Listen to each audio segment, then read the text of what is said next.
umiyak at nagmakaawa umano si President Kuting ng Norte Jr. sa harap ng media at mga opisyal habang humihiling ng tulong upang mailigtas ang kanyang asawa si Lizatan Smugs mula sa banta ng parusang bitay sa Amerika. Ayon sa mga ulat, may kinakaharap umanong mabigat na kaso ang unang ginang sa US bagamat hindi pa malinaw ang buong detalye ng akusasyon. Sa gitna ng emosyonal na panawagan, kitang-kita raw ang pagkabasag ng loob ng Pangulo.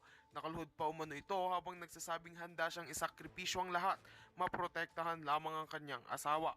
Wala akong ibang mahal kundi ang aking pamilya, ani ni PBBM sa nanginginig ng tinig.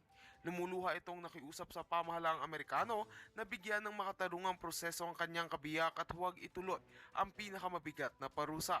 Ayon sa ilang impormanteng biniimbestigahan umano si First Lady Lizatan Smugs, kaugnay ng umano'y money laundering at iba pang kasong may kaugnayan sa international financial crimes. Bagamat wala pang opisyal na kumpirmasyon mula sa US Department of Justice, umuugong na ang balitang may arrest warrant na umano para sa unang ginang dahilan kung bakit naglabas ng matinding emosyon si Kuting ng Norte Jr.